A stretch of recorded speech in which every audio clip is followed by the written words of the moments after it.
Hey, Colby. I'm making it live now. I've got a few more touch-ups with the uh, presentation thing. There's some ways I could automate a lot of this, but I just haven't. Because it takes time to organize stuff. Yeah, yes, it does. Oops, sorry.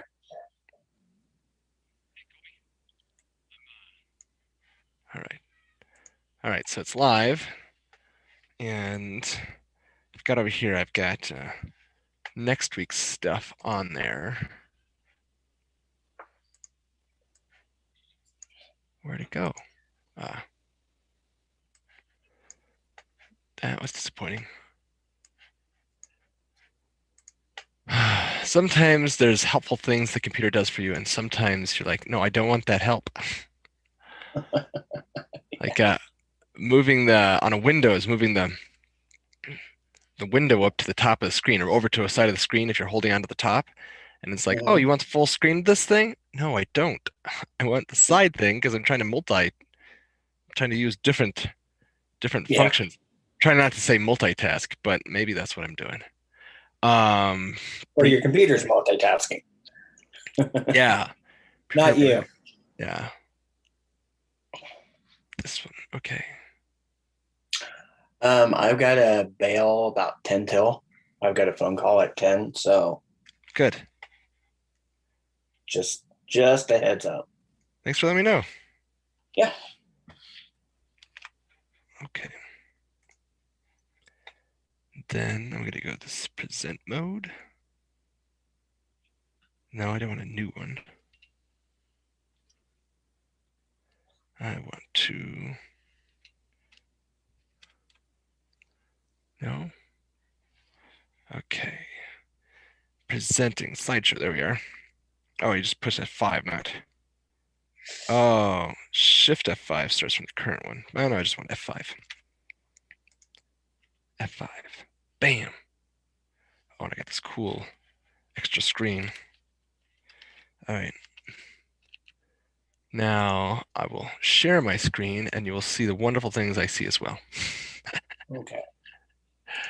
Um, next. Okay. This could be chat, share screen, and screen one, screen two. Oh, I could show screen two. I'm gonna try this. Okay. Um, I've got this share screen. So I've got a sharing, I have two screens. And so the screen over here is the one that you're seeing. And this is kind of a new setup to me. It's new as in like I'm still figuring it out. I've had it for about 2 weeks already, or 3 weeks, something like that. Anyway, so I got this thing over here. We're about to do this. Well, I guess we're already doing it. It's already live. It's on YouTube. The norms are engage the challenge, the tentative whim. You can leave 10 minutes early, and it's no big deal. Um, connect your business with the topic we're talking about. And I use these slides to kind of just keep my brain sort of focused on what the thing I was going to do. And I don't think I've done it very smoothly yet. I think it's still very clunky, but little by little, I'm getting better at it. So much like the Gotcha. tool table behind me. Yeah. So that's what this all is. This is just Adam trying to get out there and talk to people while he's figuring something out. And so we're gonna do the attendee greeting and then open discussion loosely on the topic. And then 10 minutes before the end, Colby will leave us. That's right. Or we're gonna have a 10-second ask. We'll see how that goes. We could get to that beforehand. If we do, we don't. Okay, and here we go. Welcome to Adam's Friday Flow for entrepreneurs. The idea here is we're going to talk about ways to make our entrepreneurial flow even better, figuring out what kind of things we want to juggle and how we want to juggle them. What do you think when you hear of someone being time rich? And I've got one response that someone gave on the chatty chat, and it says freedom to do or not do something, fluidity to qualify to quality of life. So that's someone else's thought about that. And now, well, with that little teaser, we'll go into introducing ourselves.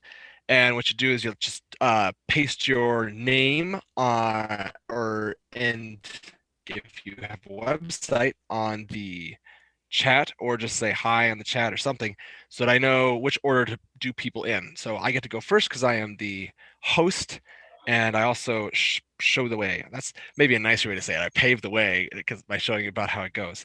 And the spoken part of it, when it's your turn, is you're going to give your name, kind of how your business works, and what your request is with your business or beyond, and maybe they work together, which would be great. So this is my website, and it's opening up over on this other page. So I will drag it over here. There we go. That's you see that, right? Yeah. Did it Yep. pitch? So this is kind of nice because I have the two screens going on. I can Mm-hmm. I can just I know what you see and what you don't see because I can do some increase that, and now I've hidden it. Okay. And so this is kind of nice for this setup, having the screen over there. I can do this because otherwise I have to like go on here and change what screen I'm looking at. Unless I'm Yeah. when I was doing Google Slides, it was a little easier because Google Slides was also on the web page, and so I just showed the Yeah. whole window, and then when I switch from one out, you would see the switch. But this is the first time I've done this, and I kind of dreamed about it a little bit. I was like, oh, that'd be cool, and I'm actually doing it now, so it's pretty happy. That's the kind of stuff I work on, is just trying to make things work better for your great ideas as you're working for it. Sparksflow. This is the old logo. I'm got a new one that's coming up here, and I will show you because you're interested in this kind of stuff, Colby. Yeah. Um, and let me see if I'll pull that up. What have we got going on here? So this is exciting new stuff. Where is it at? How about I look that up, and in the meantime, I will pull up your chat. Oh, did you put your website on No, the chat? I didn't. Oh, No. it, did you want to do that, or did you want to just to talk? I can just talk. All right, tell me about your business then while I look up finding this thing. So So I what's your quest and how does it work? Your name, your quest, and how does it work? so I'm Colby Smith. I've got a business, Big Cheese Consulting. And what I do is I partner with businesses to basically free them up to work with their clients. I do that by working on their marketing, helping them figure out who they are, who their ideal customer is, how to market to their customer, and then developing all those marketing materials to give potential customers and their existing customers the best possible experience that they can get. That's cool. Um, so this is the experience that I'm trying to get from my clients. It's something that resembles this activity. This is the new logo. Um, there's the old one. But I'm gonna put the words on there too eventually here. Mm-hmm. But that's what we've got so far. What do you think of the difference? Yeah, no, it's good. So where did you make that logo yourself, or what did you do to create that logo? I made this logo, Uh-huh. and it was just meant to be a placekeeper because I kind of had an idea what I wanted already for the Yeah. image, and so I just wanted to like have it out there. I wasn't totally sold on this. That people have said that this kind of looks almost like, and it doesn't when you got it close up, but if you look at it from a ways away, it almost looks like it's a trail of droppings from and maybe urine and stuff from this poor bird. Anyway, so there's a couple things that don't quite work about it. Whereas this one I really guided her through kind of what I wanted, and we did a lot of talking. It took about 2 months to develop it, of just letting it sit for a while and coming back. Um, so I did not create this, but what did she create it on? I don't know the platform she used. Um, she was using a new platform. I know that it was new to her, but I forgot what the actual um, system was. But yeah, there was a number of other attempts, but right now you see the background is because this is a PNG file, right? Mm-hmm. Right. and so you can see through it because all you see is the part that's actually the file. So this other stuff behind it is not meant to be part of the logo. It's Right. just I pulled up Right. the one that had an invisible background. Yeah. So yeah, Cool. what was the program? So like this here was a tracing along the edge of the image, and then Uh-huh. just like did a little bit of gradient next to it. And we went through a number of different let me see if I've got it on here. Oh wait, I could do this. I know what I'm doing. I know what I'm doing, sort of. Right now, I'm using Trello as the tool that we're Yeah. talking this stuff through with.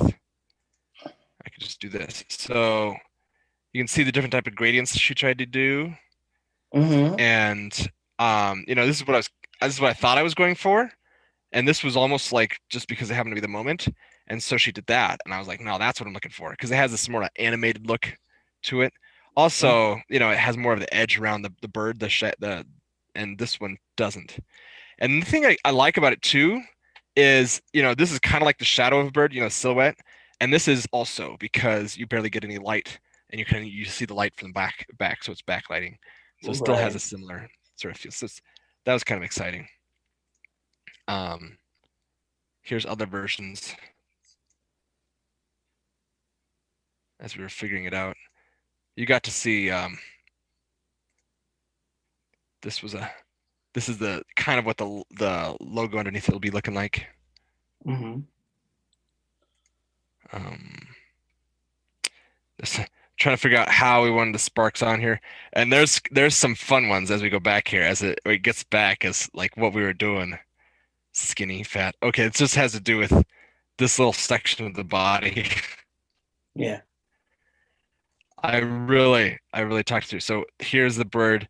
This is when we're starting to see that kind of spark is the option that we can go with. Um, I had a bang behind it. That was like my plan I had for a while. Is like this right behind it. So that was kind of fun. Uh, we're basing kind of the swoop on this osprey because I liked how the wings did this floppy thing. Like you could Yeah. see the wings actually going around. Now I don't know if a thick-billed parrot, which is what this is, and an osprey really have much in common, but yeah.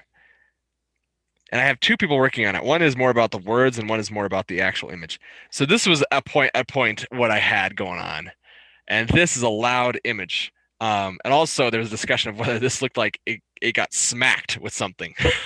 Right. Yeah. um, That's more of a splat. yeah, yeah. And I think these extra artifacts here are part of that, but it was all based on a sketch. So the person that does the text was playing with some ideas there, which are interesting. But that font, this is the font that I thought I was going to go with for a while, but Yeah. my wife said it was too hard to read, and she's got Right. a media background, so I was like, all right, fine. So this is what it was before we went to color, because we were just kind of getting an idea of it behind. And so we went, oh, this is the original sketching, kind of getting it going here. And there's the original. So that's the backward evolution of the logo, which was pretty exciting. But we're also working on the website, getting that going, words and stuff, and everything else. So, what's the difference between like a solopreneur like me and like what kind of clients do you usually work with?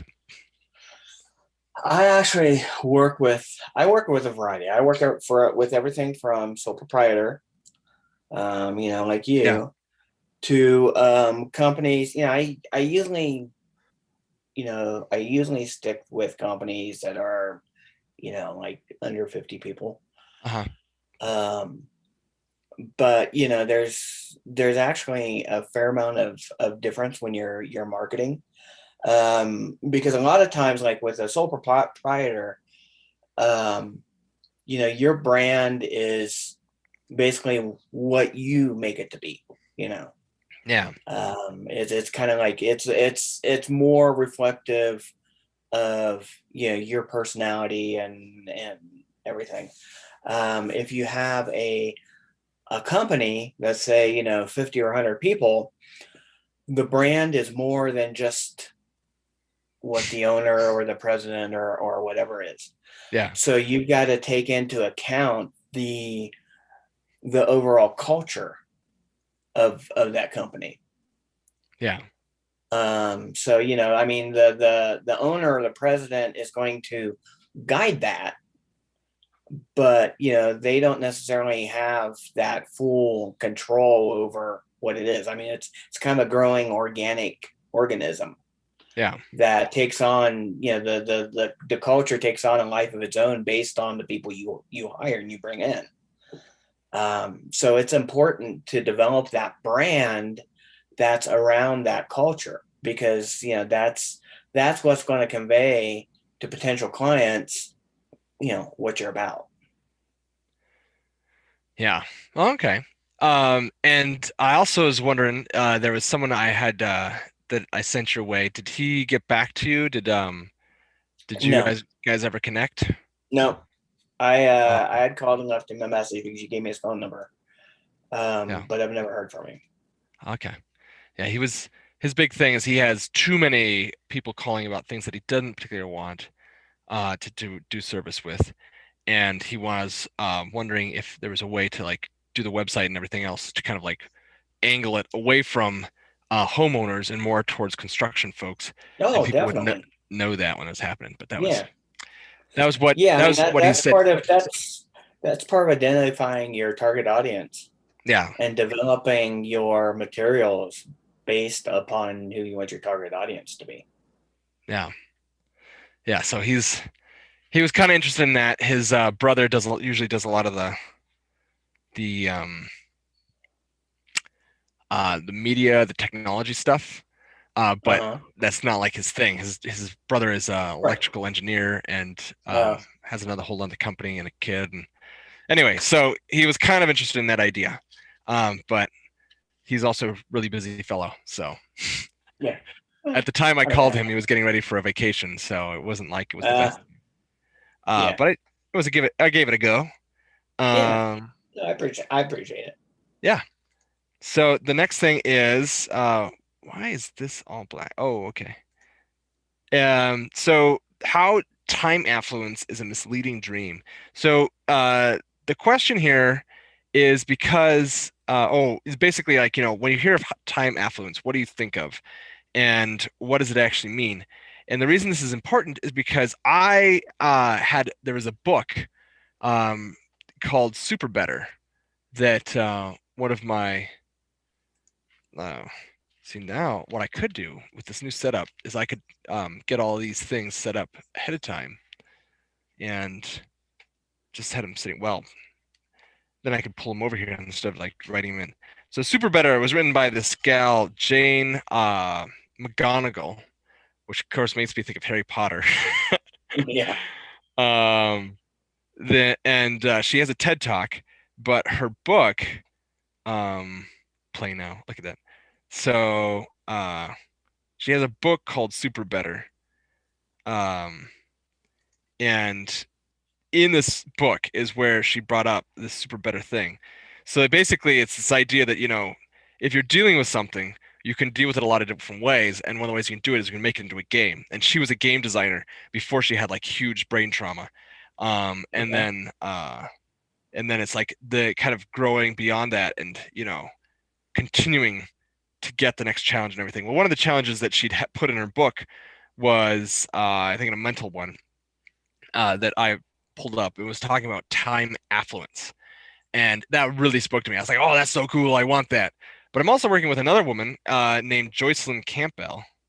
And she's got this business called Farther to Go. Um, and she's all about like, working on how your brain works. She talks about system one and system two and like how your brain is, constantly running except system two, which is the part we identify with the most because it's the part we actually recognize. We don't recognize all this stuff. It just sort of happens. It's like automatic. Anyway, she points out that my desire to have a time, and it's just this the whole idea of this question stuff she's really on board with. But that one challenge called time affluence is the thing that she challenged. And the thing that she pointed out was that I'm really interested in time affluence because that's the way I categorize the world around me, and that's like the apparent limit that I kind of see now. And then there's a whole discussion of whether time actually exists, but I'm going to skip over that for the moment. But she's saying that it's really engaging to me because I see things as because of my particular brain type. I see things as in time as opposed to there's basically three others. The others see them in space and energy, or how they see the limits that they deal with. And so Yeah. you'll hear people talk about like, oh, I just don't have space for that, or I just don't have the energy for that. Or they'll use other phrases that kind of do that. And that's just their default. Like, this is the thing that limits me. And that's the thing that bugs me the most. And so for me, it's time. So when I hear time affluence, like having a whole bunch of time, obviously I'm not going to get more time, but somehow there's a way to have this thing called time affluence. Um, and I have a little one that just opened a door over here, No. and she's staring at me.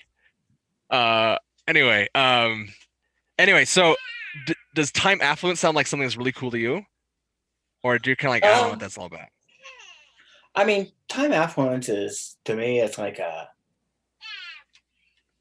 to me, all that means is you've got time management skills. Okay, all right. Well, So if you're managing your time, then yes, then you can. If you're good at managing your time, then yeah, you can have some time affluence. But you've only got like we talked about, a limited amount of time. So it's using that time wisely to have that extra time, quote unquote, to be able to do the other things. yeah. So her, yeah, and so what she was saying is, let's see here now. What do I want to do? So those are the people that are involved in that, and time, seeing it as a time management thing is, I think that's pretty good. And but the limits to this process or this idea is is is that it's a concept. Um, she left that door open. I'm trying to decide if I'm going to take off my headphones and walk over there and close that door. If I'm just going to let it be. Anyway, so um so the limits is a concept, and the reason that's particularly key is because Joyce then points out that what really drives us is emotions, like, or at least me. The something to do with my brain type means emotions means a particular amount to me. I mean, emotions, um when I say emotions too, it's more like thinking about everything as an experience. We're in an experience and we're doing something. And that's what we're really looking for when we're trying to get out of depression. We're trying to figure out what we're doing in the world. We're trying to figure out what experience we're looking for. And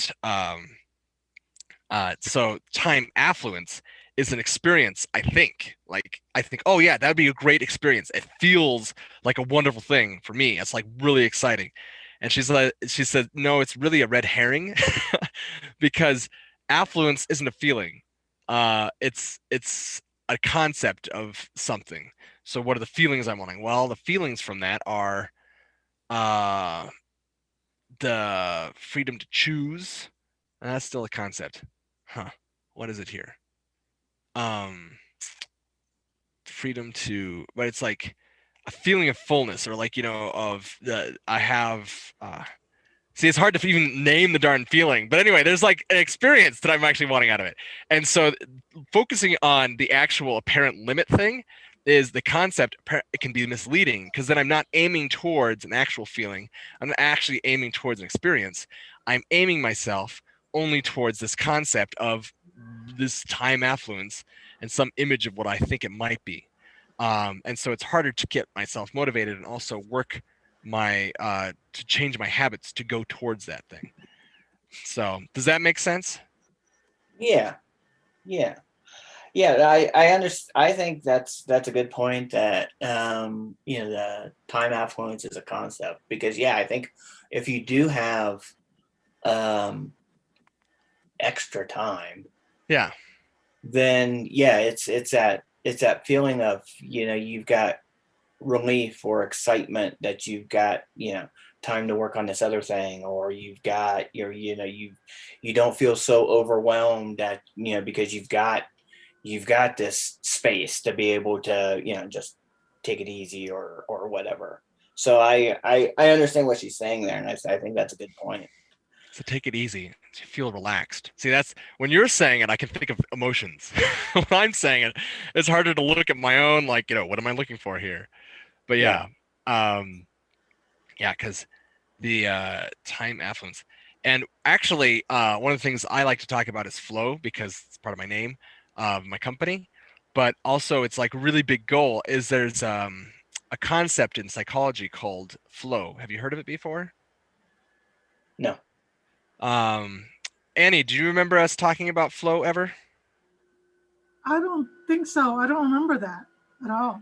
Oh, wow. Okay. Sorry. Well, When did we that's talk about it? Refresh my memory. My yeah, memory, yeah. my brain is so clogged up with so many things. Yeah, and I want to hear about it. I'll finish this thought though. So, flow um is was written there's a book called Flow. It's all about this optimal experience is what it is. So flow chart. Would be really cool if I drew this up here. So flow, yeah, flow chart. Flow, optimal experience, experience. And then I'm going to, I'll pull this over here. So optimal experience. There's the book right over here. Um, but Mihaly Csikszentmihalyi is the author of this book, and now what's it doing? But the idea is that you are in your optimal experience, not so much when you're happy, but when you're really engaged in stuff in such a way that you lose sense of time. What is this new? What is this? I don't know Really? what this Oh, is. that's a mouthful to pronounce. Yeah, it's Mihaly Csikszentmihalyi. There he is. He's obviously not an English folk. His heritage. He he he lives in the U.S. I'm pretty sure, but his origins are from I Czechoslovakia, don't think it's maybe? Czech. What's that? Czechoslovakia? Slovakia? Sounds like a, Yeah, kind of like that. yeah, sounds like a Polish name or a Slovakian name. Yeah, something over there. So anyway, this is interesting. This whatever this content thing is. Uh, but let me look up. So there's a chart here, which the optimal experience, and I will look at images and see if it brings up this chart that I'm looking for. This here. Okay. So the idea is that when you're really engaged in challenges that meet your skills, that is what you're the big thing here. So you've got high arousal, which like you're really engaged, low arousal, and high efficacy. Oh, it words it differently here. So boredom as opposed to anxiety, and you're really wanting to be in this state here. And so when I hear time affluence, I'm probably thinking of this, where I'm like really engaged. I feel engaged in what I'm doing, and I'm not stressed out about time. I think that's probably a big thing. So I'm more relaxed and I'm not focused on time, which is funny because that's exactly what Joyson was telling me. Is like if I focus on time affluence, I'm focusing on time as opposed to the feeling I want, which is the freedom from it, and like to really be in the moment, enjoying what I'm doing, and getting things done that I want to do. Um, so, yeah, flow is a huge thing. So if you probably feel this, Colby, when you are working on a website or working on a game plan with a client that how can we move their things around because that's where your skills are, right? And Right. if it's really boring, like if they don't have a lot to really engage you, like yes, I'm building you a website, but it's like already written out, then it's not going to be very engaging. You're just going to like, all right, well, I'll just do this thing, I'll put that thing there. Whereas if it's like this person just keeps on jumping around and never staying on topic, or you just don't like what they do, then you're going to be up here in the anxiety area because it's like this is kind of, you're trying to deal with like figuring out people's Yeah, Right. it's out of your skill set because you're there to talk about business, not whatever else they're trying to talk about. Right. So that's kind of an example there.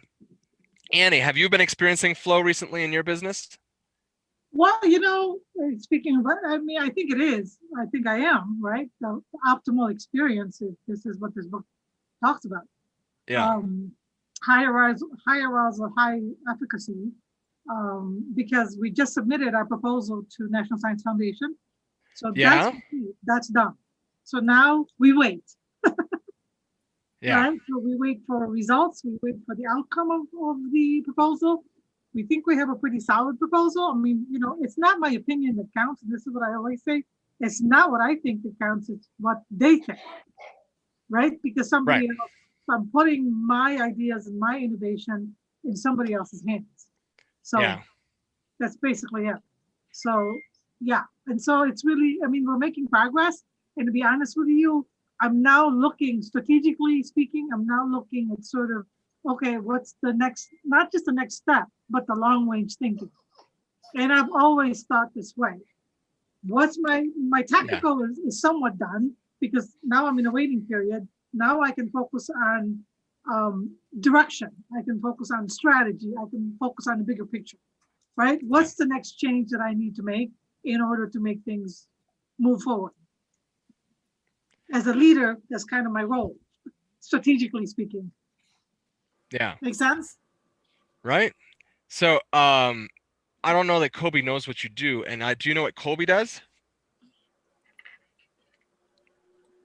So Kobe, you want me to speak to what I do?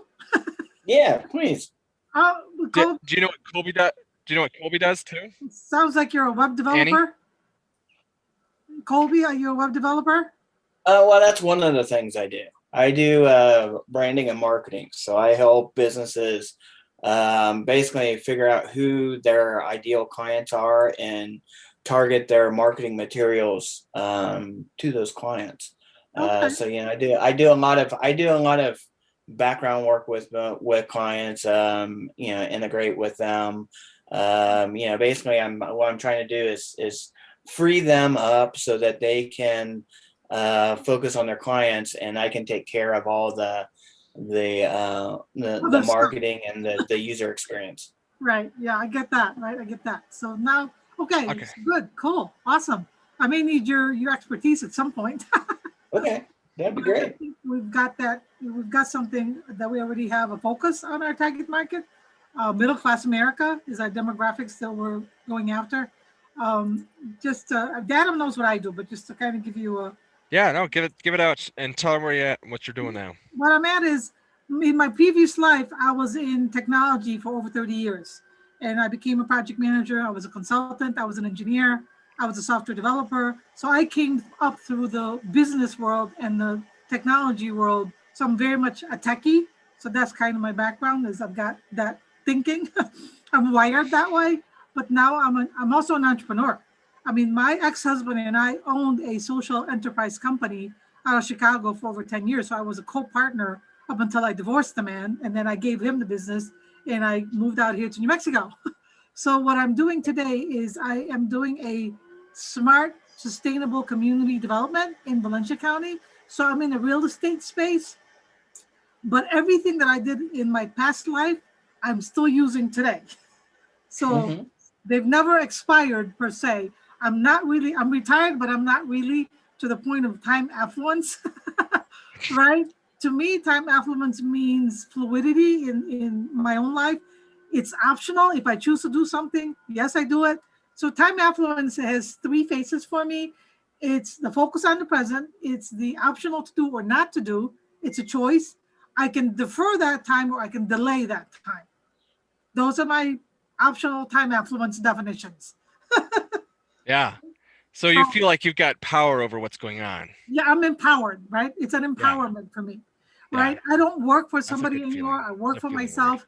If I choose to spend time on my real estate, room rental, corporate rental, housing, I spend time there. If I need to spend time in my smart, sustainable community, I spend time there. If I choose to spend time on me, like after this is done, I'm going to go to my massage. Guess what? That's my time affluence. It's my option, right? Nobody tells me, well, your deadline is this and your deadline is that. Most of my deadlines are self-imposed, right? I put them on Right. myself only as a because I'm a project manager. I always deal with deadlines. I like to set a deadline so that I'm shooting for a goal.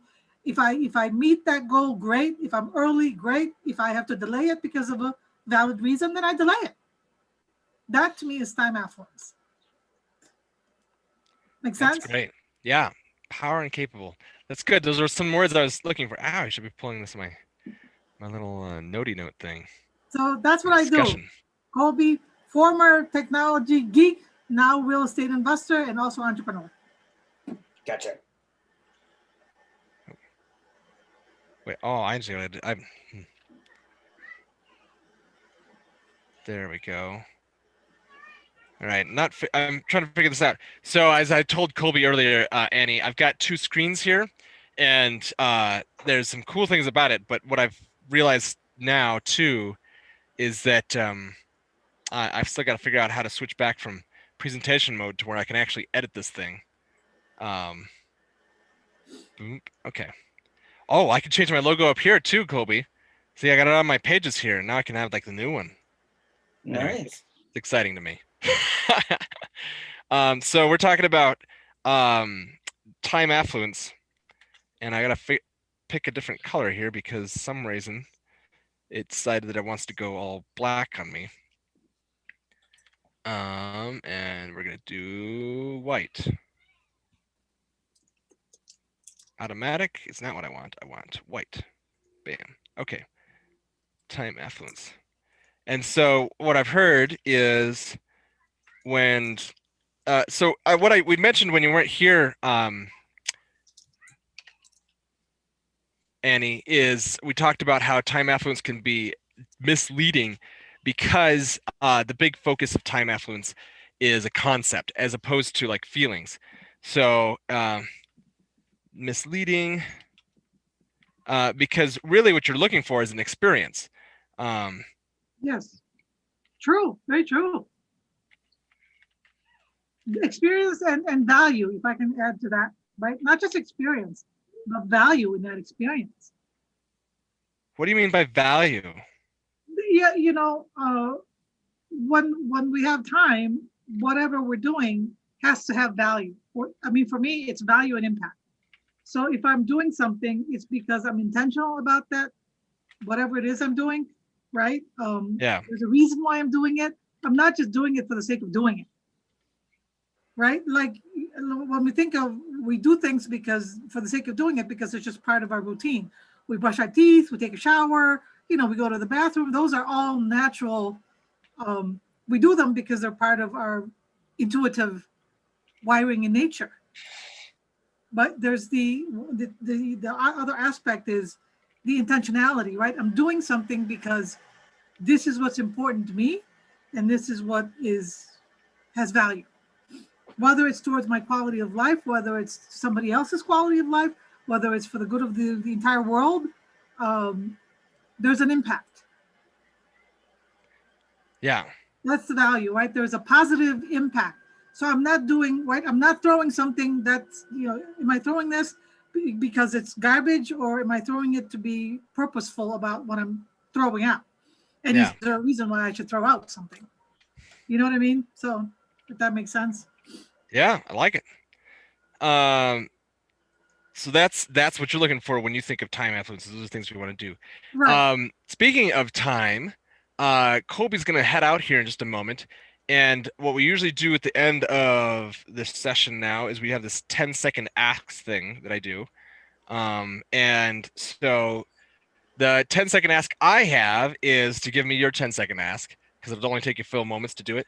And what's something I can do that would help you on your quest, or someone else here in the group? Hey, Colby, you can start. It's up to you, Colby. Go ahead. Okay. Well, what I'm looking for businesses that basically they don't have the time and affluence.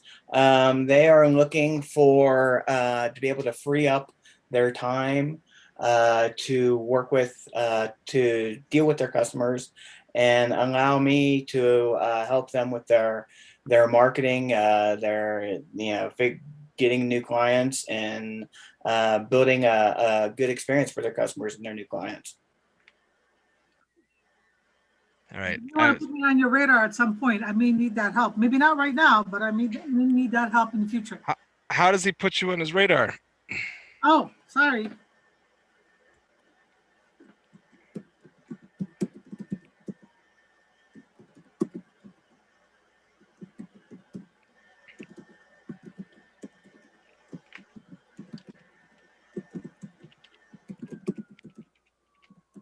So say it again, Kobe. What is it? Your 10-second ask? I'm looking for companies that are trying to grow their business and need help with their marketing and their branding, so that they can focus on their customers. All right. So what can we do to help with that? Well, if you know of companies, either new companies or companies that have been around for a while and have kind of flatlined, who are looking to kind of revive and revamp themselves, I'd love to be a part of that.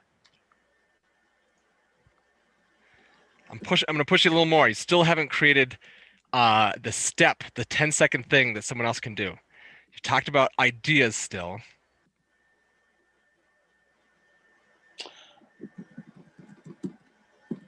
You talked about your target. You talked about what you're hoping to be part of, but you haven't said what Annie and Adam can do. I mean, I can infer that, which is cool. But what I'm wanting during this time is you to do all the inferring out of it and just tell us what's the action. Connect me with businesses that are needing some help.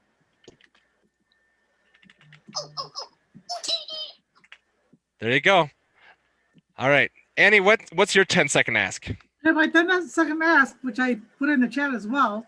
Yeah. I'm at this point I'm on my radar for social impact investors, which I found through Yannick's. She connected me to 2 people.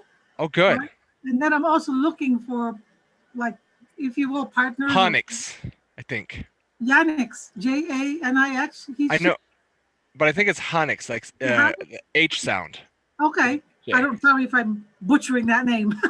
Yeah. Right. So she was able to connect me with a couple of investors who are interested in my project, which is phenomenal. And we're having a conversation Tuesday. Cool. So next steps. And Yannick's also has a bio waste conversion system that we may be able to incorporate in the community. So I'm kind of looking for that specifically. So keep your radar on the sustainable aspect of my innovation in my company, because that's the direction I'm moving, is strictly in a sustainable space. So I'm looking for social impact investors. I think those are the 2 key things for me in order to take my vision to the next step. Okay, so I'm going to push you in the same direction as I did Kobe. I understand the concept. I can infer what the ask is, but can you just spell it out for me? What is the 10-second thing you want me to do? If you can find people to connect me with in that space. Find people to connect you with. You don't want me to, you don't want to actually be connected with them? Well, connect or at least have a conversation and see where it goes, right? You have to start with the conversation. Okay, start a conversation. With people that are in the same space. Social impact, sustainability. I pushed my insert button. Our planet is reaching apocalyptic phases if we don't change our ways soon. Right? In the next 9 years. So start a conversation with social impact investors, and then if somehow we happen to think of you, we might send them your way. But we'll start a conversation with them. There you go, right? So that's kind of what I'm looking for, very specific in the social impact and sustainability space. I'm just going to call it that because it's very broad. It is very broad, but I won't know the value that they have until I have a conversation. Yeah, that's cool. And Kobe, you got her information? Yes, I do. Okay, great. That's cool. Yeah, so Honix had some sort of device that she did. And What is it fits in the back of a truck, like a, what do you call it? Those big trucks, hauling trucks, and that it's that size, so it can fit in this community. It's got a very small footprint, but it can take waste and convert it to energy and other sources of. So we're basically repurposing waste into something useful. is there a product that she actually has? Yes, there is an actual product. And Okay. it's actually patented, and it was actually tested at the federal government, Department of Energy. Yeah. It's been tested, and it's patented. So Do I you have said, a name for it? Can I look it up? it's in her site. If you have her site, I think it's on there. It's on her website. Okay, honixlife.com No, blog. it's Honix Assurance. Hold on, let me get the site. Again. So she came to my house and we had a conversation, and she showed me the technology. Oh, that's great. A thermochemical energy converter. That's what it's called. Okay. And I was really impressed the way she described it. I was really impressed because it's gonna take waste and convert it to energy. So I'm really interested in it because of that. And I want to test it. I want to make it part of my pilot testing. Because I'm still listing out my partners and stuff. I've got a list of partners already for the pilot testing, but this gives me another arsenal of another technology innovation that I can incorporate into the community. Okay, It's jonixassurance.com. Honix. Honix. I'm sorry. I'm just gonna pronounce it phonetically so that you can spell it that way. Yeah. All right. So I got to run, so I'll talk to you later. thanks, Kobe. Thank you, Jacoby. Bye. Have a good Bye. You weekend. too. So this Honix Life thing is not her thing, apparently. What's It's honixassurance.com. okay? I think that's where it's at. Honix Assurance. Oh, there it is. Well, there's assurance.com. Honix is agile, smart, and occasionally magical. Oh, that's so sweet. She's got a new site going on there. So Renewable energy. She's connecting me to a big company or an individual who does lending specifically in a sustainable space. And they deal with like big, large amounts, like millions of dollars in funding. So that's, which is a good connection. Sandwich Gasifier. Mm-hmm. So what is this? Solutions for our planet. Waste to energy is renewable energy from waste such as plastics, tires, forest debris. Wow. Yep, I'm really impressed because it's taking every solid waste, plastic, everything, every waste you can think of, and converting it into energy. To me, that's why are we using landfills? Let's reuse waste. Yeah. Right? Let's turn it into something else. Let's turn our waste into energy and save our planet. I'm all about saving planet. Yeah. So yeah, for future generations, we're leaving behind a legacy for our children, our grandchildren. Your kids are very, very young. You don't want to leave, for them to deal with this mess. We're already leaving a mess behind. What we've done with our government and stuff. So, yeah. Sandwich Gasifier. I think that's what it's called. Is that what it's called? Yeah. The Sandwich Gasifier was invented and patented by researchers at Energy and Environmental Research Center, a branch of the DOE. Gasifiers use heat transfers. Okay. Can convert virtually all of your feedstock material into clean syngas. It leaves behind virtually no converted tar. Tar, really? Right. And I think it comes in two sizes, 10-ton capacity and 25-ton capacity. So it's in the thermochemical energy converter. Sandwich. What did she call it? Sandwich Gasifier. Sounds like a bodily system thing. Sounds. I kind of like the thermal energy converter, and you could easily say TEC, TEC for short. tech system, TEC, because then you can say thermochemical energy converter. ERC. Gasification Technologies. Energy Environmental Research offers a comprehensive and unique suite of technical services, gasification technologies, having partnered with almost every major manufacturer of gasification systems and support technologies. Their expertise enhances technology portfolio, featured partners, water technology, renewable technology, metallurgy, gas phase pollution, activated carbon technologies, but particularly collection technologies. I'm wanting to know where they're. I still want to know where I can buy this thing. Right. Well, so and here's the thing: when Hynix and I talked, this is a revenue stream opportunity. Yeah. That companies or the government can come to us and say, "Hey, we'll pay you to convert our waste rather than landfills." So rather than landfills, they'll come to us.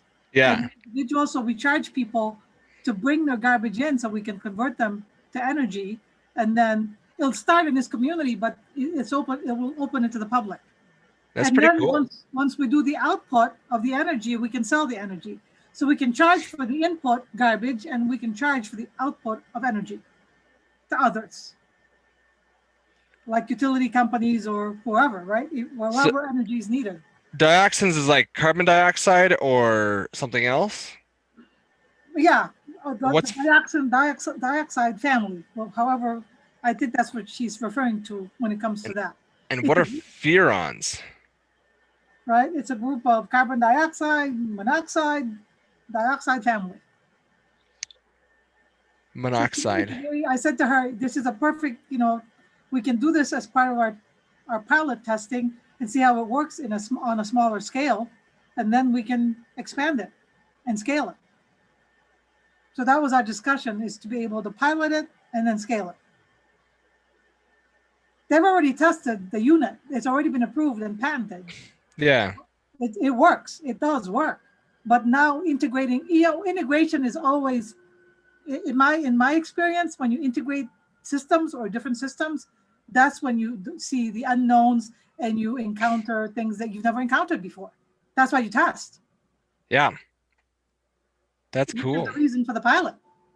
We want to test all those connections and the network of technology, different technologies and different platforms. We need to test them. Once you test them in a very small environment, in a controlled environment, then you expand, then you scale. Wow. All kinds of cool stuff here. Yeah, I'm working on some very, very cool stuff. Yes, you are, Annie. Yes, you are. That's pretty cool. You have to be. I'm sorry. Every time I tried to be innovative when I worked for companies, they never wanted my ideas. So I decided I'm just doing my own thing. You are doing your own thing. Biochar metal and metals? I don't know about that. What about the metals? What's that all about? Anyway, oh, I see. That comes out the bottom. All right. I thought you were converting metals into this byproducts. Biochar, metals, heat, water. Good old water. It comes from a lot of stuff. Yeah, we already have a water filtration company that will take wastewater and convert it to drinking water. Nice. So to me, this is all about, for me, it's sustainability. If it doesn't fit in the model that we have, it doesn't even go in. Well, and I'm more into solidarity, which is, I think, a step beyond sustainability. Solidarity is recognizing that the people we're concerned about are taken care of, and thriving. Right, the social impact and the social aspect of it, of course. Yeah, absolutely. Yeah, that's cool. Well, I'm pretty excited about all this. I'm glad that I get to hear about this as you keep on moving forward. Right. If there's any way I can help with it, I'm happy to be there. That's pretty cool. Yeah, so it's pretty cool. Well, thanks for checking in, Annie. Is there anything else you wanted to check in the last 2 minutes here before I head out? Yeah, no, this is the time of affluence for me, is doing this, because I don't work for somebody. I'm doing my own thing and making a difference in society. That's great. I think it's, that's the value to me, right? Yeah. I mean, if you were doing something, can you do it without having to get paid, without getting a paycheck, right? You have to love Yeah. it enough to say, yeah, I can do this without getting paid. Because Oh, but did you see the benefit beyond getting paid? Is the way I'm going to interpret that. yeah, maybe that's a better way of saying it. I see the Because benefit beyond a paycheck and beyond a job. It's not just a yeah, job. because I mean, I could go and hunt food without getting paid, and that would be that would work. But it's not something I would enjoy. Right, I exactly. could probably enjoy it if I got into it, but right now it's just not in my flow zone because I'm not that good at hunting. At least I don't know that I am because I haven't. Send me that flow author, that guy, Marty, Mihaly Csikszentmihalyi? because Oh, I can't great. spell that. I can't spell that. Yeah, I will grab it here. And you probably just type in flow into your search. Mihaly is Mihaly, I think it was spelled. Yeah, if you Okay. try and spell it, I think Google will recognize what you're trying to do. But I'm gonna. Okay, so if I do Flo Mihaly, that's enough. I'll look for it. Okay. Yeah. That's fine. Thank And you. or optimal experience, you can put that in there. That'll get you the book. Flow optimal experience. But yeah, psychology, flow, all that stuff. Right. It's big Sounds thing. good. And he's delightful to hear too. He also has a TED talk. And he kind of just rambles. He's good at it. So next time we're going to talk about creating limits, creates power. You are doing a lot of that, and with your stuff, you're figuring out what the limits are, and then figuring out how to make that into power. And have you noticed limits as useful tools in your work life? That's going to be planned to talk about next time. And thanks for joining me, and keep the sparks flowing. All right. Thanks, Adam. Thank you. Next week. All right, bye. Bye.